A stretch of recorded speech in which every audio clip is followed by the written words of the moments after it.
This is Wrestling for the Faith. Wrestling for the Faith. Hello, everyone. Welcome to Wrestling for the Faith. I'm Casey Cage. And I am Chad Lale. Gunner. Chad. Gunner. Jackson Riker. Phil Shatter. Just plain old Shatter. All of these. All of these. Just keep them all. All of the above. Oh, man. Well, how you doing this week, brother?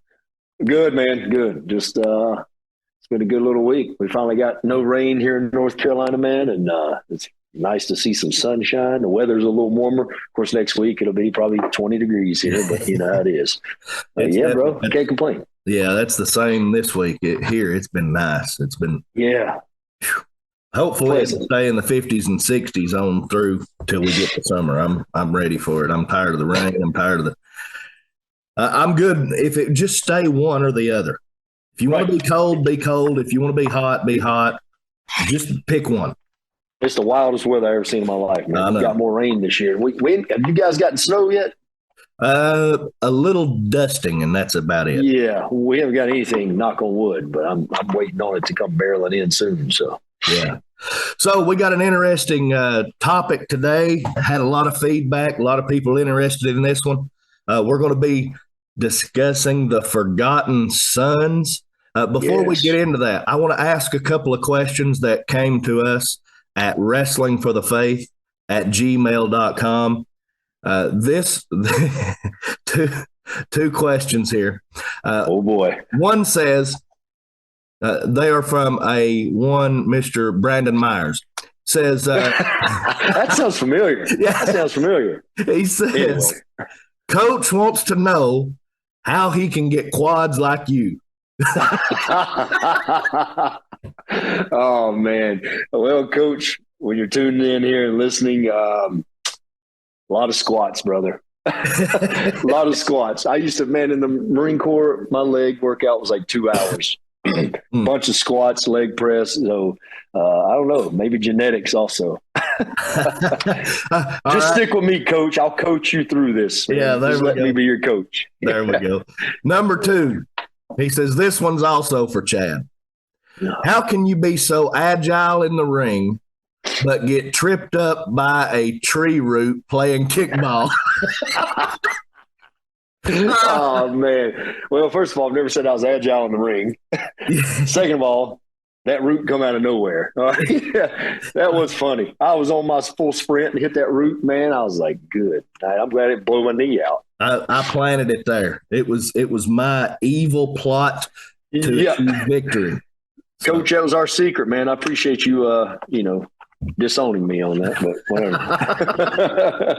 Good gracious. All right, man. Well, let's jump in here. I thought that was funny. He sent those over, and I said, I've got to read these on the podcast. Oh, yeah. Oh, man. Dear Lord. But anyway, so we talked last week. You signed with WWE for a long time. You're just working under the name Chad Lale.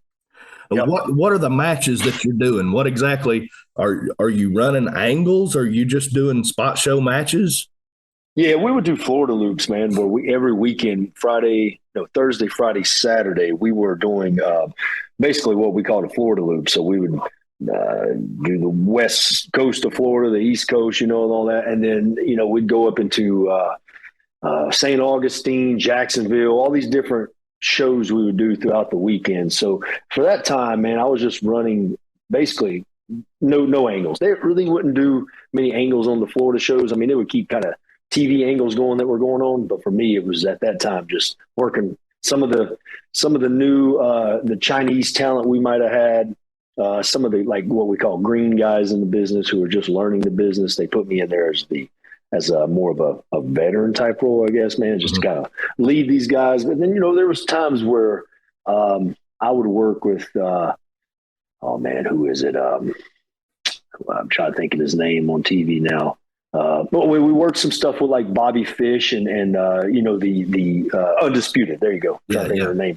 So, I mean, we got an opportunity to work with those guys, as we progress in the Forgotten Sons. We'll talk more about that. But starting off, dude, it was just, it was like, hey, Chad, work with so-and-so that's literally still in training. This is their first match. I had a lot of first matchers. Yo, wow. Yeah, it was rough. So you're just working as Chad, and you're doing, like, are they talking about any plans? Are they pitching any ideas to you? Are you pitching any ideas to them? How's that process working at that moment? Yeah, I'm pitching ideas, man, for singles character stuff. I never in my wildest dreams would have thought I'd been in a tag team, which I always enjoyed tag team wrestling. But for the most part with WWE at that time in NXT, man, the writers, not saying they're not thinking about stuff going into the future, but they're not pitching anything to you unless, they just have this grand idea of, oh, let's try this. Right. And so at that time, no, I'm just taking opportunity when we did promo night, which was on Monday nights. We'd be there from, I guess, 5 to 7, doing promos basically in front of one of the main writers for NXT, SmackDown, and Raw, Joe Bel Castro. And, me, I was just trying to try different things, different characters, different promos, stuff that caught his attention, and it did. He liked a lot of my promos that were not wrestlers type promos, that were more, I was just trying to build a character, trying different things. And, I was really one time leaning towards trying to, pursue this Brian Pillman style character that he had in the Attitude Era, where he was just laughing and crazy and all this. And he liked that a lot, but we nothing ever really came out of it. It was just because it kind of out of nowhere, it was like, oh, let's put these three together. You know what I mean? And so, yeah, we're just pitching ideas back then. Okay. Well, let me jump in. You mentioned the character there. You texted me the other day and said something about a recent promo that I did for the show in Chatsworth. And I told you I would tell you the story behind that whenever we get a chance for a call. So let me throw that in there real quick. So if anybody don't know what we're talking about, it's a promo that I cut a couple of weeks ago on Brent Banner going into our title match on February 4th. And I was outside, it was raining, and I'm talking about being in a slaughterhouse. And I asked Brent if he had ever been in a slaughterhouse and smelled the stench of death. And, and I talked about how the butcher will pull in an innocent little lamb and shut the gate behind him in the stall. And then he'll just straddle the lamb across his back like he's going to ride him. And then he'll pull out his knife and he will just slit the lamb's throat and watch the blood, drip and his life drop to the floor. Mm-hmm. So for a few days, I helped some people out at a slaughterhouse. This is a few years back. Now I was good with deer. I've done deer all my life, and for some people who might be a little squeamish, some of this might be a little graphic, so you might want to turn the volume down for just a second. But with the cows, they would come into the stall. You'd take a 22, pop them in the head. Yeah, they would fall. You would skin them, and all that. And then the hogs, the same thing. No big deal. Well, we got a load of lambs one day, and the guy pulls the lamb in, and I go to grab the 22, and he said, no, you don't need that. And I was like, okay. So he gets in the stall with the lamb and just straddles it. And then he reaches and pulls out his knife, and the lamb's just standing there looking straight forward. And he reaches down with his knife and he just slits the lamb's throat. And that lamb just stands there and bleeds out and then falls to the floor. And dude, that's what did it for me. That I said, I can't do this job anymore. The pigs, the cows, the deer, I'm good with all of that. Quick. But at that very moment, dude, it gave me a whole new picture of where the Bible talks about Jesus as a lamb led to slaughter. Oh, yeah. Dude, I mean, this lamb, it didn't fight. It didn't push back. It didn't try to get out of the stall. It wasn't trying to run whenever the man got in there. He just got in there, and the lamb was so gentle, and he just reaches and cuts it. And I'm like, just took it. Yeah, I was Wow. like, I can't do that because if I have to do a lamb, I'm going to be thinking I'm doing that to Jesus every time. Yeah, So, no doubt. Okay, this job is not for me. Right. Yeah, man. No, that's wow. What a picture. And I wonder why they do it that way instead of shooting them. I guess just because they're so gentle, you don't have to waste a bullet. I don't know. That's wild, man. Yeah. Whew. So Yeah. anyway, I told you I would give you the backstory on that. There's that. A lot of people was like, man, that was such a vicious and evil sounding promo. What in the world? Where did that come from? I was like, yeah, but when you hear the backstory to that, you'll understand you'll why. know the truth. Yeah. That's So good. anyway, Wow. back to NXT. So you said you never really dreamed that you would become part of a tag team. Now, when did they first pitch the idea of you? Now, were Blake and Cutler, were they already doing a team at the time? They were already forming a team, doing stuff like on the NXT loops, and then doing stuff within the Performance Center, working on tag moves. So they already knew that those two guys. Now, I think what happened was Blake had just finished up with Murphy. Cutler was kind of on his own. Blake was trying some single stuff that just wasn't working out. They made him change a gimmick. And then I think Blake and Cutler came together and said, let's just, they were best buddies anyway. Mhm. Like, let's just start working on a tag team. And they did, man. They didn't really have a name picked out yet or anything, but they were working tag matches with each other.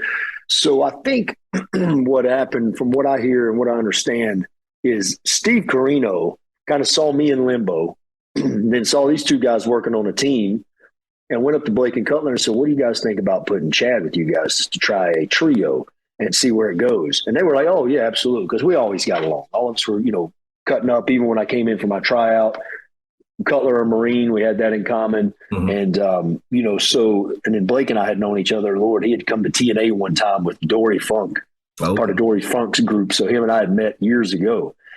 So that's really how that came to happen, man. Steve Corino pitched the idea to us, and then pitched the idea to Coach Bloom and then the writers, and said, let's just give these guys an opportunity. And that's kind of where that led into play, which was good because I was in Limbo. I was Chad Lell doing a bunch of different promos that I could think of.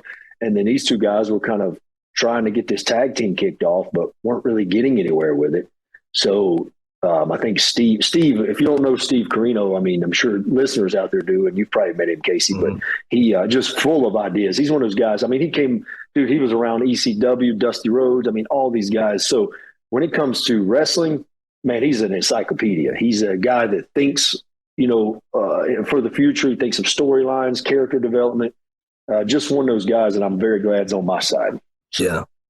So when you first start going into this, do you remember around about dates of when y'all's first time together was? And were you still Chad, or had they pitched Jackson Riker to you yet? Or No, so actually, yes. So right before the Sons got together, they came to me and Bel Castro, the writer, said, hey, we're finally going to go forth with getting you a name, and we just need a list of 5 to 10 names. And I'm like, oh, all right, well, cool. I got a few. Obviously I threw Gunner in there. What was it? Man, I wish I had that list sitting around somewhere. I threw about 5 or 6 different names to him. Gunner Jackson, I think, was one. Obviously Jackson Riker was a choice of mine. There was a few others. Frosty McFreeze. No, I'm kidding about that. that was on the list of the Stone Cold names, right? Frosty McFreeze, yeah. And But I threw, obviously Gunner was in there, but I knew right off the bat they're not gonna give me that, because in my contract when I signed with WWE, I owned the rights to Gunner, so it was in my likenesses that I owned. But what I was happy of real quick was the fact that a lot of guys in NXT got the hey, so-and-so, here's your name. And it would just be just terrible. Yeah. So I'm like, man, I actually get to have an opportunity to choose my name. So the story behind Jackson Riker, that's the one they chose, which I was kind of dead set on that one. So I used to be a big Sons of Anarchy fan. So the main character was Jax. And I was always like, man, that's a really cool name. Jax or Jackson spelled with an X. And just, I don't know, for some reason. And then Riker is a name I've always had in the back of my mind of naming, if I ever have a son, naming my son Riker. So I just threw those two together and was just like, well, I'll just throw this one on the list. And lo and behold, that's the one they said, man, we like that one. And they had to go through, it was like probably a 2 or 3 week process, a whole legal procedure with WWE. Like it couldn't be anything that was a song name. So I had to remember that going into this, thinking of a name. Okay, well, I can't do anything that's going to be trademarked. But that's the birth of Jackson Riker. So I did get the name, thank goodness, before we started into Forgotten Sons. All right. So then you're in the Forgotten Sons. How do y'all debut? We debut. So our first Florida loop match, not televised, was April 26, 2018. And I think I sent you a picture the other day. I was in just a random, all of us were in random jackets. None of us matched. I was in long tights at the time. I went through this phase where I was like, I wanted to try the Chris Benoit style long tights. Then I realized, no, man, trunks is the way to go. But it was at Inglewood Rec Center in Orlando, Florida, April 26, 2018. We had our first, basically 6-man. I want to say it was against 3 of the new Chinese guys that we had, been training with and working with. So that's where it happened, man. That was the debut for the Forgotten Sons. I sent you that picture the other day. I was like, wow. Crazy memories. My hair was a little shorter. Beard was a little shorter. It was crazy. Now, before we get into, was your hair, you as Gunner, you had it long beard, all that.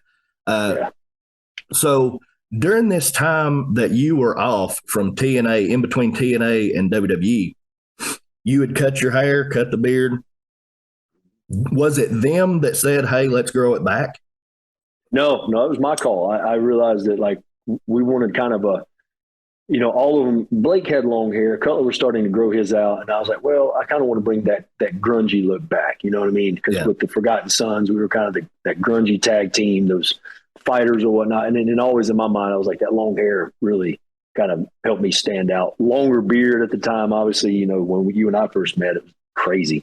But no, that was something they gave us the free range to do, unless they, now different, obviously fast forward into Raw when Vince was like, we want you to cut your hair, trim your beard, look more baby face.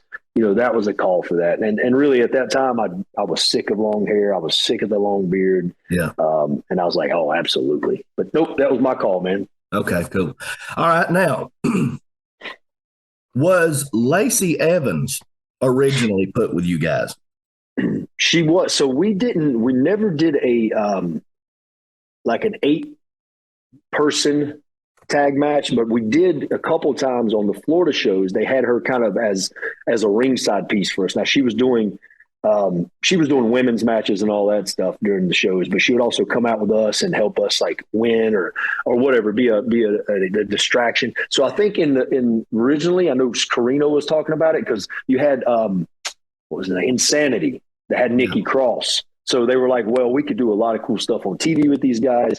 But then I don't know who got in. Maybe Hunter was like, no, we got some other plans for Lacey. And so that it didn't do it. It fizzled out within a month, maybe. I mean, it was a couple of times really, because we were always like, well, I mean, it would be cool. We have, this chick with us, and sorry to say chick. We have this woman with us, and who is also a former Marine. Yeah, absolutely. Oh yeah, definitely, man. But no, it fizzled out really quick. I think just the office was like, nah, we got other plans. And they did. They used her in a way different way, way different character and gimmick. Yeah. Well, now what she is doing would have fit in absolutely perfect with it. Yeah, I know. Things I should have been doing after the 2020 tweet, but whatever. I know. Yeah. I know. We've talked about it. I've even mentioned it here. They really missed the boat with not bringing you in as a modern day Sergeant Slaughter character. Man, just let me be me. Yeah. I know. It's been a lot of fun, man. I know you asked about debut. So the debut for our first match together, but then dude, a month later, we had our first TV debut, May 10th, 2018. And can't remember who it was we worked. I know I should probably remember that stuff, but that was our first TV debut where we still weren't matching. There was no matching gear. I was in like an old gunner jacket that I had taken one of the patches off of, random pair of trunks and just kind of no match.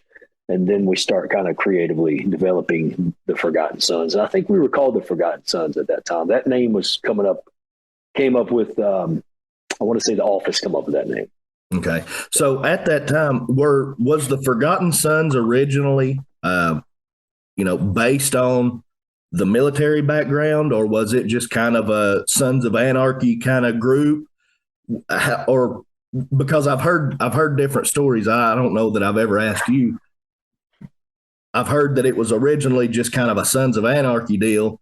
And then, once you were put in, they started really honing in on you and Cutler's military background. Yeah, and a lot of times some of the officers would be like, they thought Blake was, military. But he'd be quick, like, no, guys, I'm not military. He wasn't some stolen valor guy. So it's funny. He kind of got thrown in the military mix. He's like, dude, I'm not. He goes, I played football and I wasn't a military guy. But it was based loosely on the Sons of Anarchy thing. A lot of our ring jacket ideas that I came up with and my ring jacket lady come up with was loosely Sons of Anarchy stuff. But also there was a military kind of fixture there where I know we'd come to Hunter one time and he loved like the Sons of Anarchy, the just kind of the biker look. But then he was also really cool with us talking about, well, let's kind of be like a military faction also. Like Hunter, when we do, when Blake and Cutler are having a tag match, Jackson's out on the outside, like I'm kind of the watchman. So if somebody would get dumped out, it was like Jackson Riker's this, this animal that's attacking, it's just this military faction that's always precise. So he was really keen about, be sure you guys, when you're making tags or you're doing something behind the ref's back, it's like, it's precision. You know what I mean? Because a good military, like a Navy SEAL or Recon, Delta Force, these guys are precise. I mean, there's no flaws in their there's no flaws in their movement. So we worked on a lot of that stuff, man. And behind the Performance Center doors, just how we were going to be better, how we could work together. And even when we did 6-man matches, it was just, man, a lot of fun coming up with those things. Yeah. All right. So at NXT, who's y'all's first big feud with? They had us in there with Fandango and Tyler Breeze. So we did a big feud with those guys. That's kind of what started off there. It wasn't a long feud, but it was really kind of set the tone for who we were because Blake and Cutler got a chance to really work some good tag matches with those guys.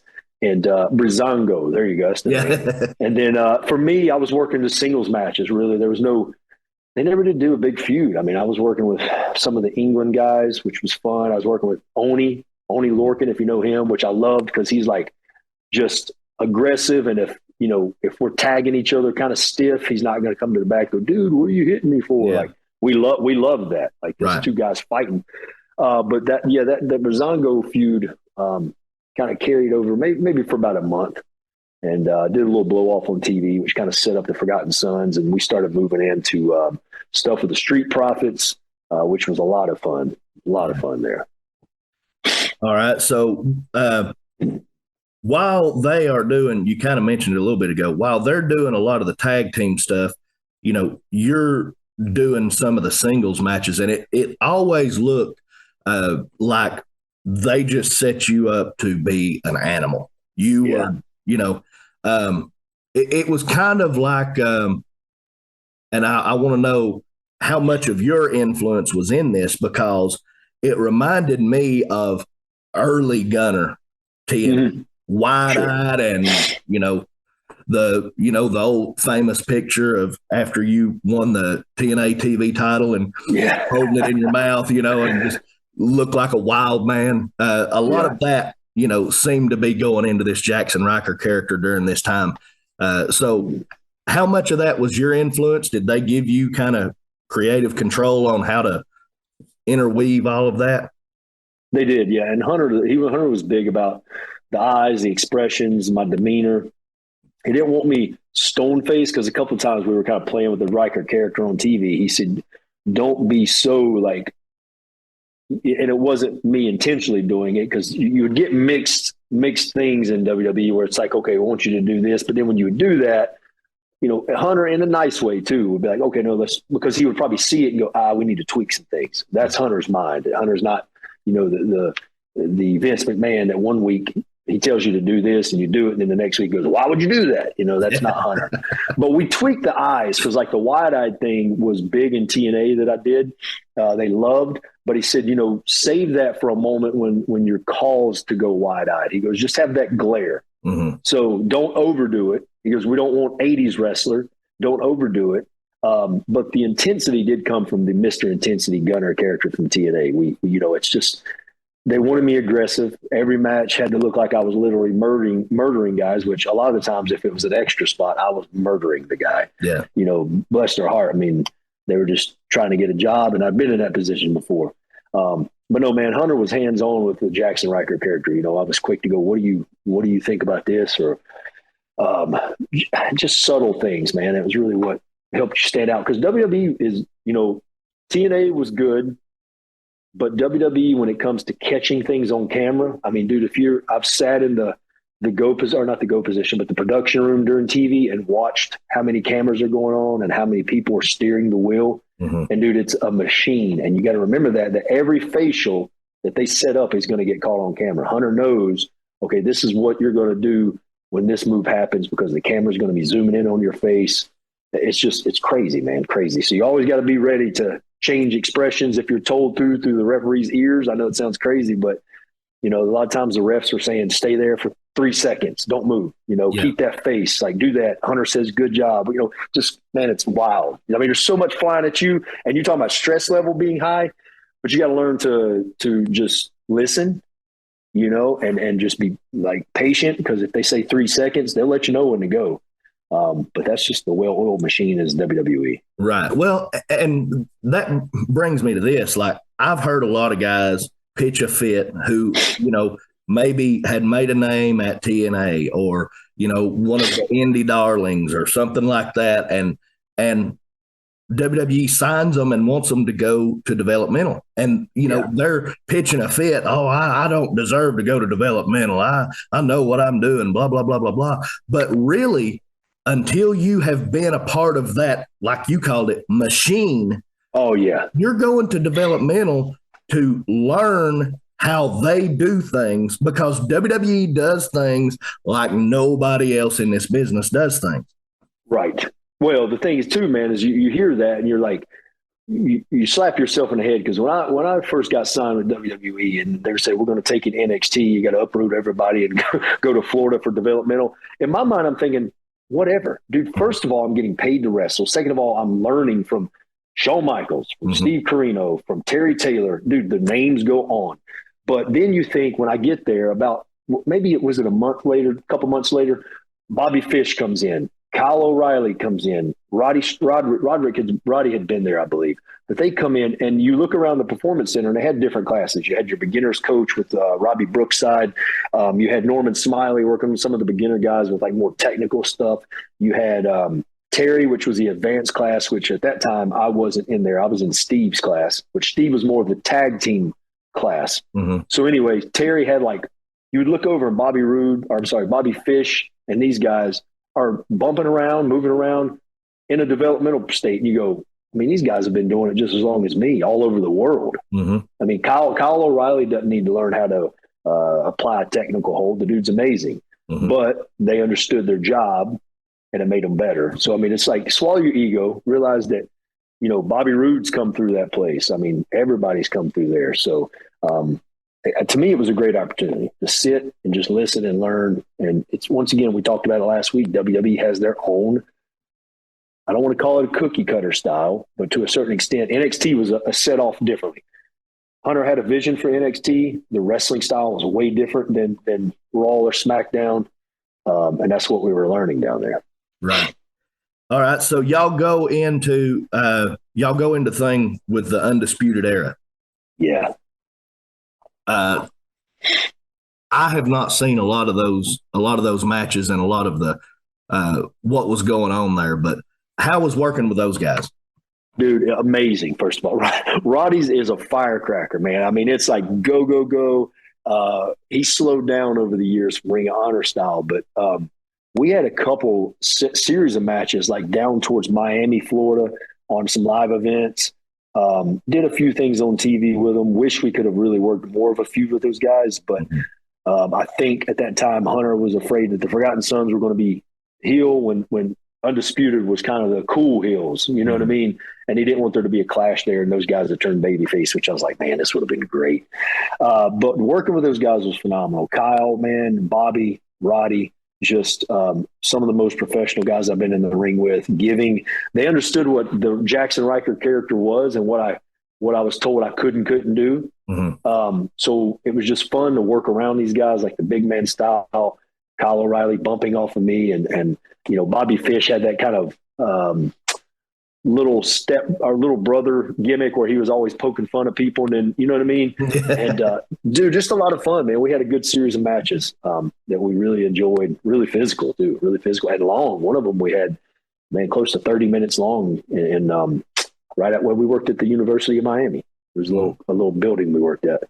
But yeah, a lot of fun, dude. That's good, man. So when did you get the news that you guys were headed up to SmackDown? Dude, funny thing is we were at TV in Orlando. So this was 2020. We went there in March of 2020, I believe it was. Maybe the beginning of March, February. I remember I had just got off the phone with my uncle who was sick at the time. And there was just some things going on, and like we hadn't been used on TV in quite some time. It had been like maybe 3 weeks, and we're like, what is going on? What is going on? And Hunter called us into a meeting, all three of us, and we're like, well, two things are going to happen here. We're getting dismembered or disbanded or whatever you want to call it, or we don't know. Hunter said, listen, guys, we just don't have anything for you guys. And you can feel the breath leave the room. and he said, and then he just he goes, because we're sending you to SmackDown. He just starts laughing, and Cutler like drops the F-bomb, and we're all just like, dude, come on, Hunter. And he's just laughing. So we got told that way. It was a funny little way. We got told we were going to SmackDown, and we ended up getting to SmackDown right when COVID hit. Yeah. So that Hunter meeting had to be January, February, because there was a little time frame, and then COVID hit in March. And we ended up debuting, I want to say April or sometime there at SmackDown, because we were so excited. I mean, yeah, big crowds. And then we go right into SmackDown and the Performance Center where we're filming from 11 a.m. to 3 a.m. Literally, dude, it was ridiculous days and no crowd. And it was just like nobody knew what to do at the time because it was the first, time we're doing these shows and they weren't live. So the Forgotten Sons, I mean, we were happy about it. And then obviously when you go from NXT to the main roster, you always get a pay raise. Mm-hmm. Well, we go from NXT to the main roster and it was like no pay raise yet. Cause we're like, well, we don't know what's happening with COVID, which was always an excuse. And so it was like another 9 months before I even got a pay raise, but I don't know, man. That's how it happened. It was just kind of funny. Hunter just threw that at us. That's a benefit though. During that COVID time, we've talked about it before. A lot of people say, well, WWE don't want indie guys anymore. They want guys that they can come in and mold and that don't have indie habits and all this other stuff.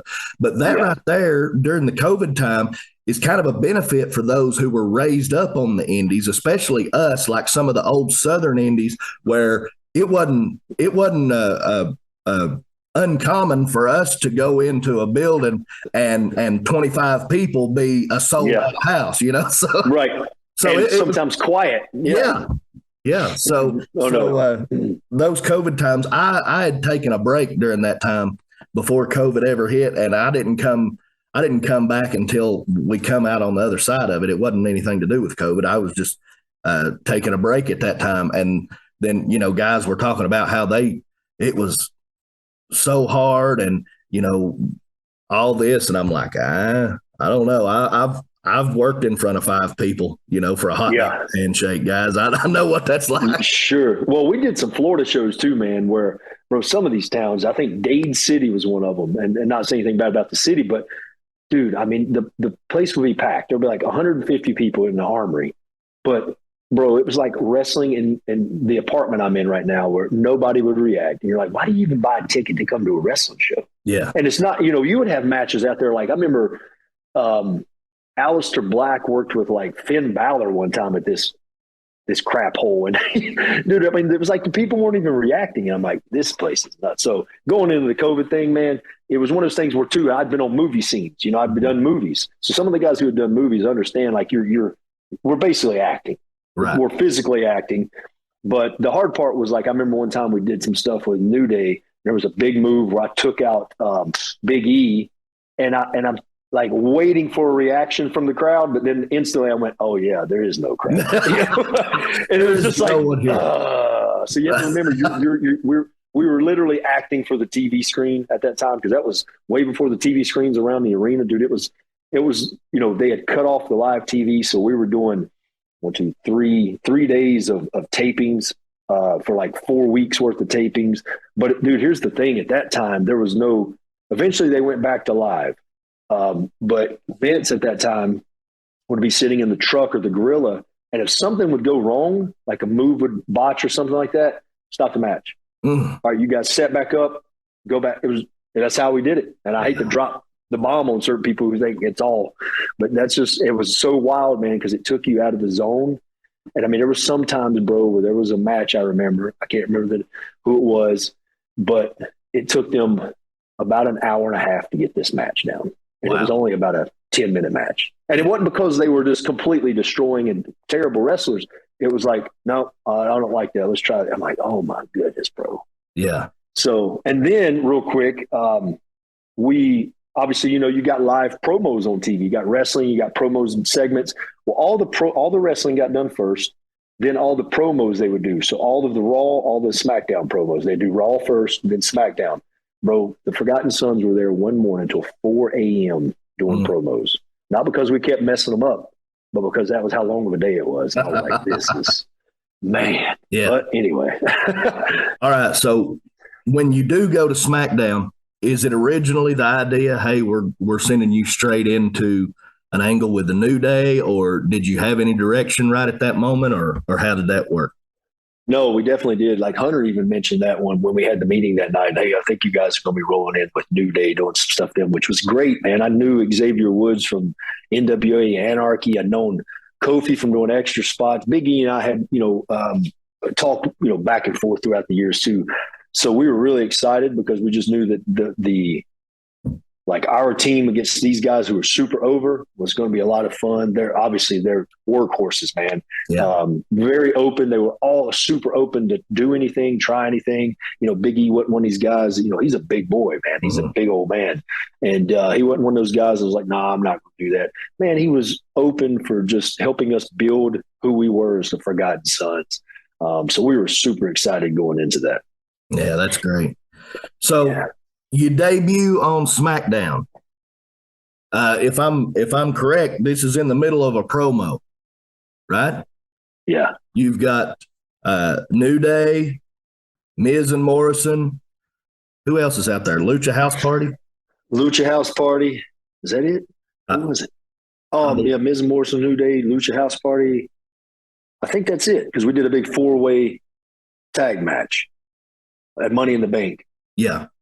Yeah. Anyway, go ahead. All right. So you guys come in and it looks like, they've got you guys ready to go to the moon. I mean, it just really did. The faction, the presentation looked great, and, I've heard some stories with the other guys saying that, they had already been told that the plans were for them to be the tag champions at, very near future. Yeah. So, chuckling over here. Yeah. Oh man.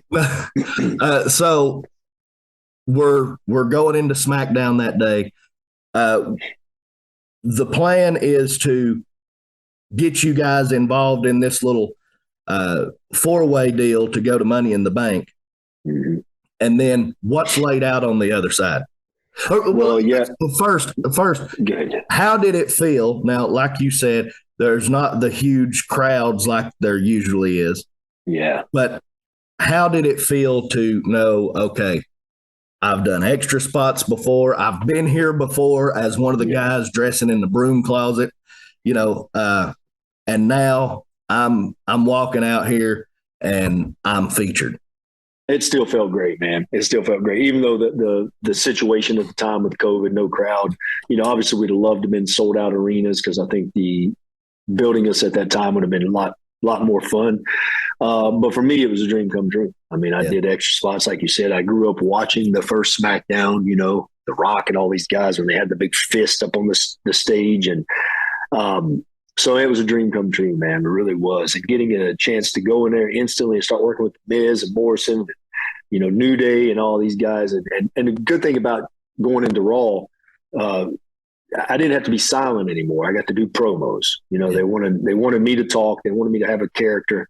So there were some tweaks going on there, but it was still nerve wracking, man. Cause you got to think like going from NXT, to SmackDown, which is, the big show. Vince is always watching. You got to be on point with your times and your cues.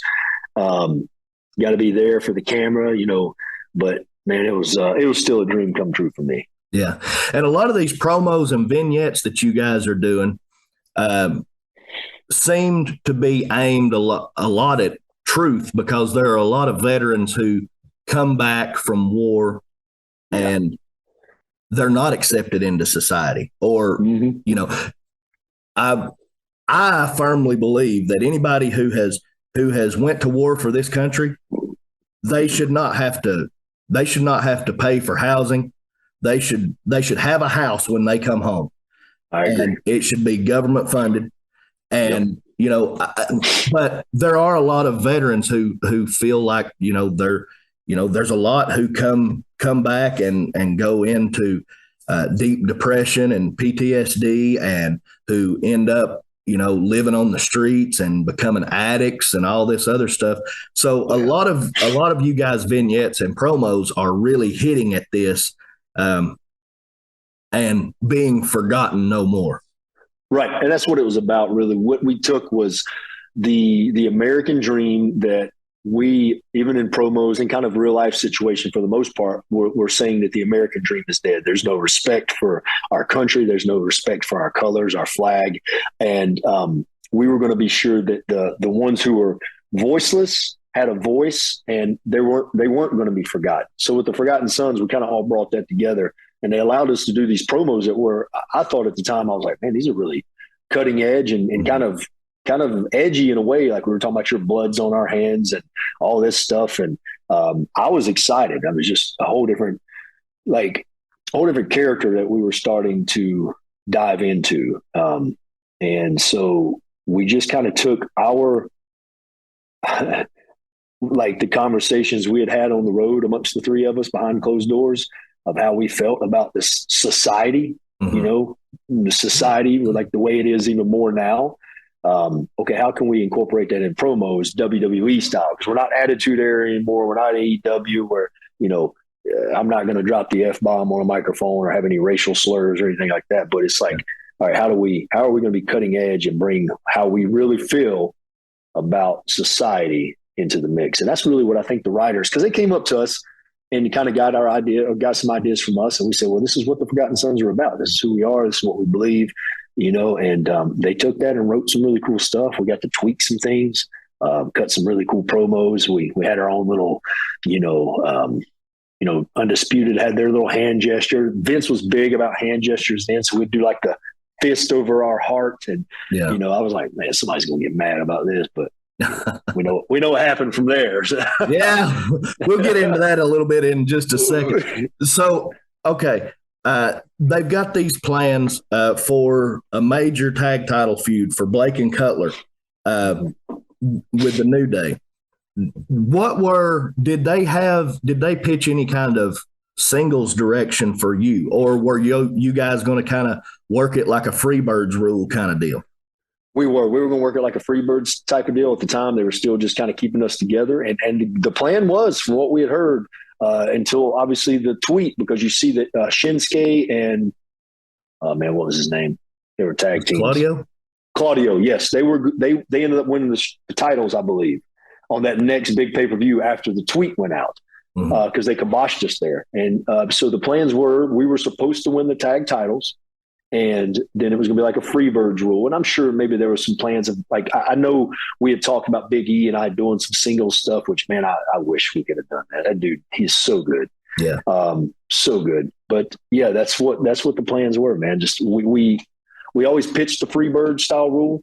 I'm not sure if it would have got too far, because I don't know if Vince would have been, into, well, this week these two guys are wrestling for the title. Next week these two, just overthinking things. You know what I mean? Yeah. But that was the plans, man. Okay. So you guys are just sinking your teeth into this angle with the New Day.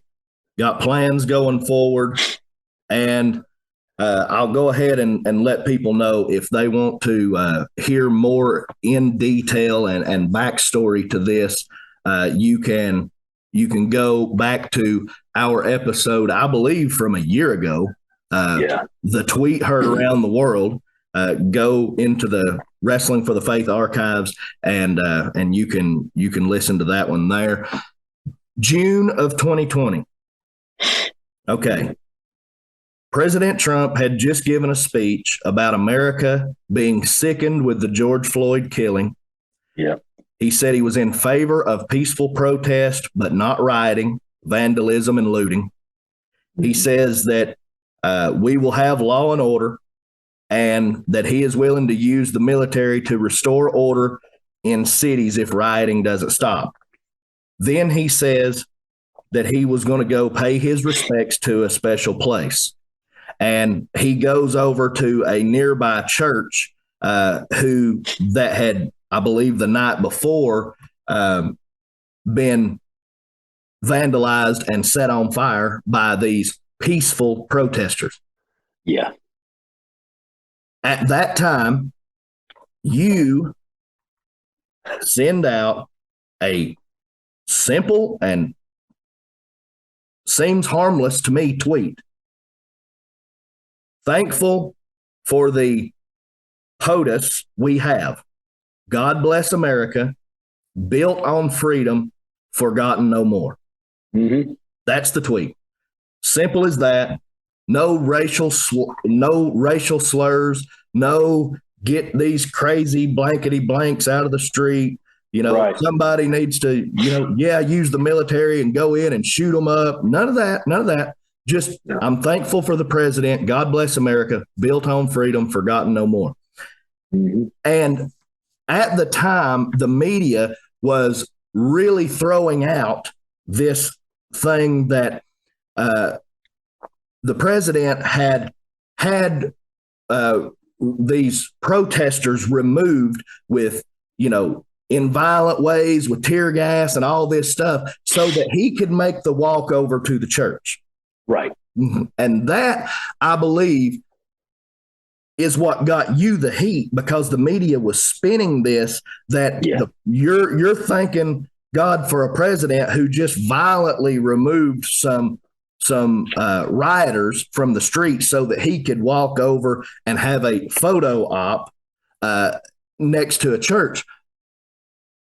It comes out a couple of days later that it was nothing to do with him walking to the church, that those protesters were actually being removed from that area because a contractor had to come in and put up a fence.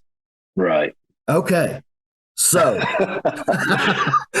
here's where everything gets sketchy. So we've talked about it in detail on the Tweet Heard Around the World episode, but just to refresh everybody, what's going on in your mind right at this moment?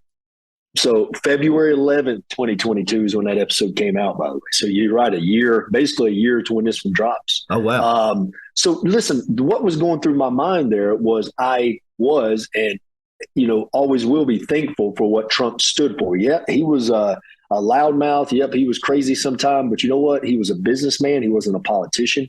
And the fact that he stood for not only Israel, very vocal about that, finally have a president that stands for Israel. He stood for Christian beliefs. He wasn't afraid to talk about prayer and all these other things, whether he was doing it for the likeness of his own character or whether his own heart's right. Don't know. All I know is that I supported that. Mm-hmm. I supported the fact that he stood up for veterans, America in general. But also, if you go back, Casey, the thing that blew my mind about this whole situation was I was attacked for that one. But you go back, I mean, to even when he was elected, and I had tweeted and posted stuff about him all the day long, but never been attacked. And I guess because, like we had talked about the other day, these protesters or rioters or whatever we want to call them was a part of this story. And so I guess people were thinking, oh, you stand up for somebody who's forcefully removing people. Well, let's be straight here. I mean, the president of the United States of America, if you go back in history, I mean, I'm pretty sure there's other times where people had to be forcefully removed because that's our president. And for his safety, you can't just huddle up on this guy. Yeah. You know what I mean? And but it was definitely, we talked about it on that show, and please go back and listen to that one. How it was blown way out of proportion. I mean, within a matter of, that tweet went out that evening, within a matter of an hour. Yeah. I was already being attacked by coworkers, cussed out by coworkers, called a racist by coworkers, and by Twitter people, which really doesn't matter to me. But my phone number got put out. I probably got 200 phone calls that night, death threats. My address was tweeted out. They were threatening to murder my daughter, murder my ex-wife at the time, and it was just crazy. And then, it's just, but that's the kind of situation it turned into. So in that turn, for some reason, WWE office felt that they needed to take us off the TV because I was open about a president. Now, if I'd have tweeted something about, National Abortion Day, go out and get your abortion. Yeah. Oh, there would have been a big issue about that. But that's, what, dude, we've talked about that before. I'm not bitter. I was frustrated at the time thinking, what's going on with this world? And that's really where I came into my own of not conforming. I refused. I had so many people go, man, maybe you ought to put out a statement and apologize. And I said, absolutely not. Yeah. Absolutely not, dude. If I'd have said something like you said, racial or derogatory, maybe, yeah, I would definitely apologize. And I said, I'm not going to do it, man, because that's what they want. That's what all these Hollywood people have been bullied into doing. Oh, I'm so sorry I said that. I'm so sorry I stood up for Israel and blah, blah, blah. Dude, I wasn't going to do it. I refused to, and I won't do it now.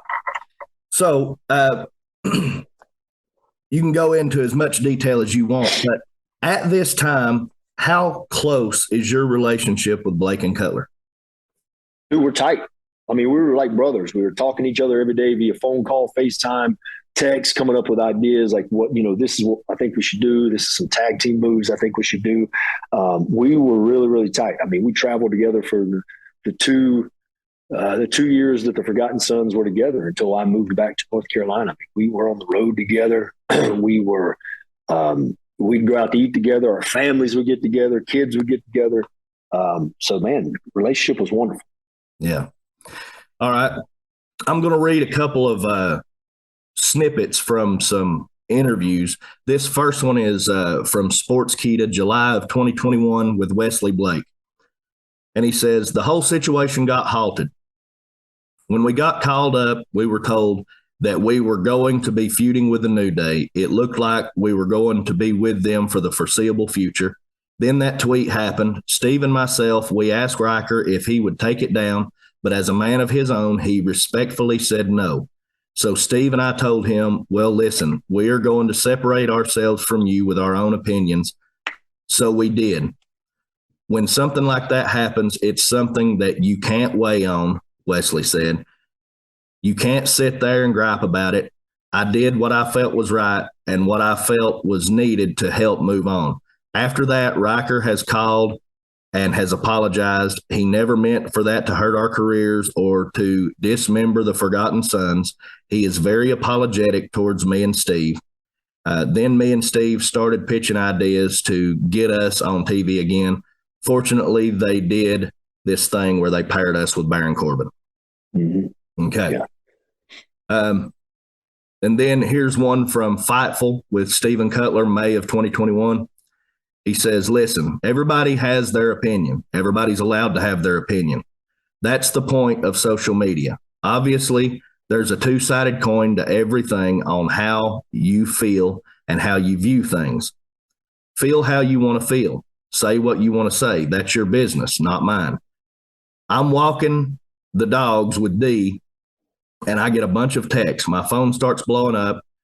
I'm like, what the heck? I'm just looking. It's screenshots of the tweets. I'm just like, oh, come on. I'm like, I'm doing nothing. I'm literally at home walking my dogs. Then it just instilled from there on how everything unfolded, and that happened. That's the crappy part of the situation, because we were called up about a month before Mania. We got told it was our last match against grizzled young vets in NXT. That's where Hunter pulled us aside beforehand and said, hey, we're calling you guys up. We just need you guys to make them look good before you leave. We were like, no problem. Thank you very much. I want to go make some money. But it's just one of those things where it was off to the races. We were booked strong when we were called up. We were working with the New Day, who is just so dang good, so entertaining. It was so fun. It stinks that it stinks the way it happened, but you can't really reflect on it now. I try not to look back on it so much. I've learned from it, and now I know that if I'm in a team, everything you do or say reflects on everyone. Just like anything in any business like NFL, NBA, how you act and how you reflect is going to reflect everybody else. Got to look at everything from a business standpoint. All right. First I've heard of that one. Yeah. We haven't talked. I keep in touch with Blake here and there. When his wife passed away, I mentioned that, I reached out to him. Steve and I haven't talked in, man, it's been a year and a half, probably, maybe longer.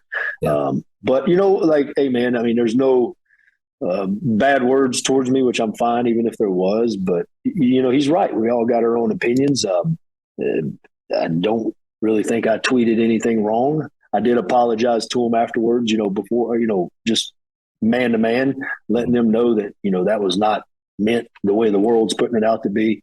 And, we just kind of left it at that, man. And our relationship kind of went south as far as communication. And then they ended up going, like I say, he said, with Baron Corbin and doing some stuff. And I got called back into working with Elias, which, was a lot of fun, man.